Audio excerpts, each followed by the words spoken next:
FromSoft has always been a developer that has excelled at one thing: big, terrifying boss fights and stories that pitch you against an impressive roster of human and supernatural enemies alike. Enter Nightreign, a game that has blown the standard FromSoft formula out of the water in favor of a new direction: a multiplayer, roguelike experience whose primary focus is playing with others. Now, I'm going to be the first to admit I was skeptical about a multiplayer only Soulsborne game like most of the community. I have long been a fan of their games, from the Dark Souls series all the way towards their most recent entries like Sekiro in the base Elden Ring game. Until this point, they had never strayed away from the formula that had brought them success.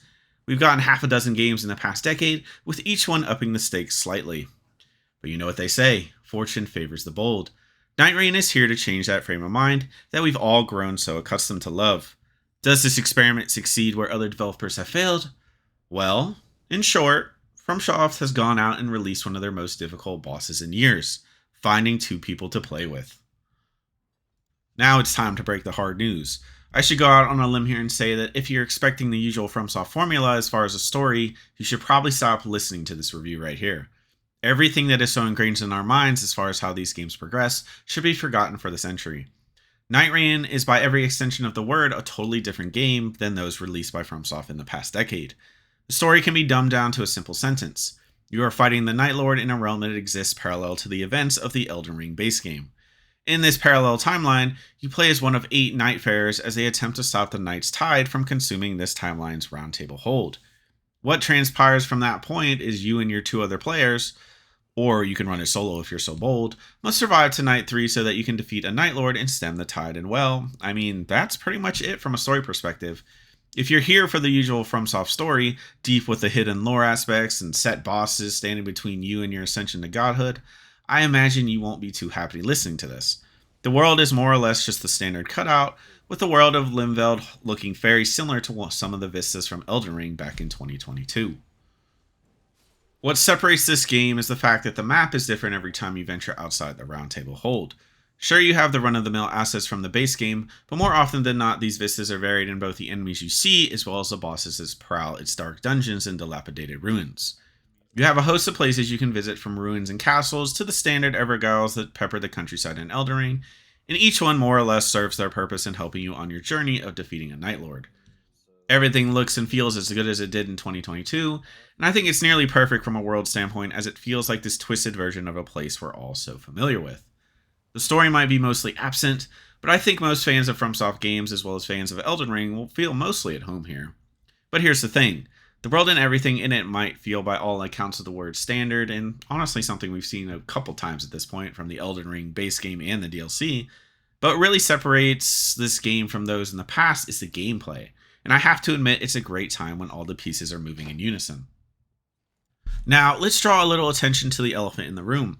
I think it's no secret that the game is nearly identical to the base Elden Ring game, and by extension Shadow of the Erdtree, in how it plays. Combat feels smooth and everything feels refined in a way that most of us FromSoft fans are familiar with. Where this entry becomes different than those we've seen before is the whole system has been more or less thrown on its head from that point on. Instead of the standard formula of building your character from the ground up, you are instead treated to a host of different characters called Nightfarers, who each fill most of the roles we all know so well. We have classes such as the Raider, who fill the stereotypical role of wielding the biggest weapons possible, the Recluse, who is a magic-based caster who can wield a variety of different sorceries, and the Duchess, who is more nimble assassin-based Nightfarer who relies on her agility more than her raw strength. And that's just a small taste of the 8 Nightfarers currently in the game. Each one fills a niche so that everyone should be able to find one that fits their desired playstyle. The gameplay is nearly identical to what we saw in the base Elden Ring game, and honestly anyone who prefers that level of freedom will love it from a combat perspective, as you really do have a host of options, from different weapons and different sorceries to all the things that were great in the Elden Ring game. Once you actually get out into the world, you are treated to the meat of the game, which more or less amounts to a roguelike, Soulsborne experience with a lot of familiar elements from Elden Ring. I know I've said it about 17 times, but this game, if you did not like Elden Ring and you did not like the way it runs, you're probably not going to like this game. The familiarities are so extreme at this point that, well, I'm almost beating a dead horse just by saying it. But anyways, back to it. You and your team start on a randomized map with tons of landmarks and different places you can go to more or less level up and get weapons that will assist you on your journey. The host of expeditions you have the chance to choose from and the Night Lords that are attached to each of them all have certain quirks and aspects that make them unique to each other.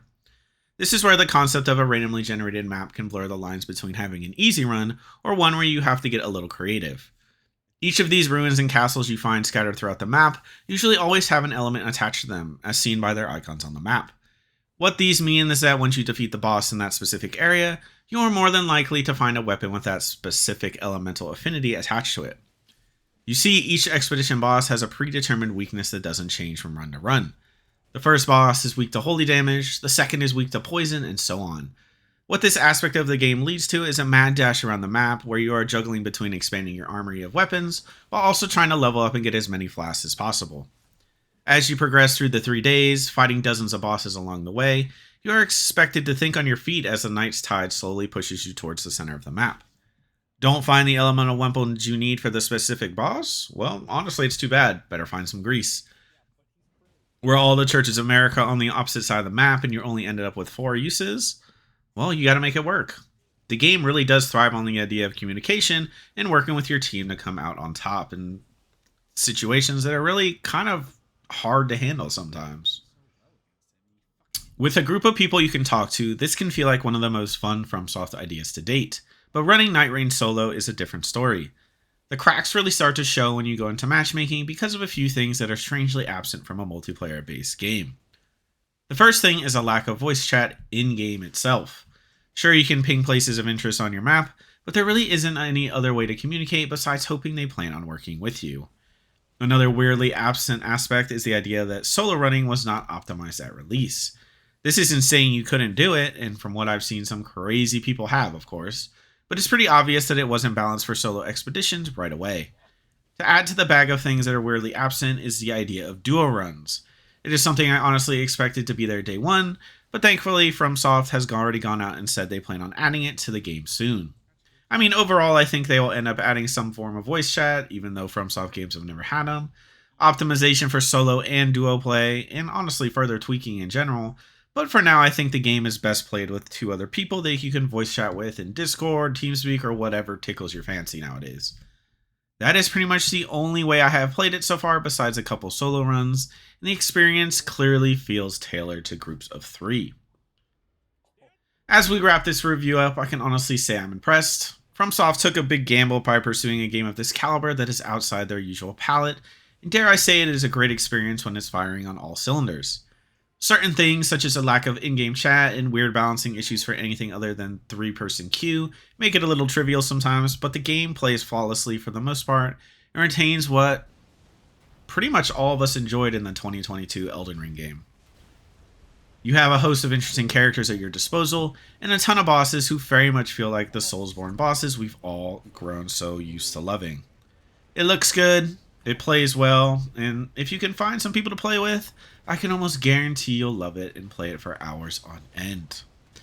Now, a little off the script moment. I will say at this point I'm about 30 hours in. I have beat every boss, and I should add a little asterisk there. I have played with the same group of 3 the entire time. We didn't really branch off, so that's where I think I really did enjoy it. I can understand how a lot of people were kind of saying that if it's not optimized for anything but trios, that it's kind of but it's a solid 8 out of 10 game for sure. It's not up to par with the usual FromSoft story-based lore and all this monumental storytelling quirks that they usually do. But on the same note, I mean, it's fun. And nowadays, for a $40 game, because this is a $39.99 game, you cannot go wrong with a game that is fun. As always, I hope y'all enjoyed this video. I hope y'all have a good rest of your day, good rest of your month, a good rest of your year. And I wish you the best of luck with the hardest FromSoft boss to date, finding consistent people to play with. As always, till next time.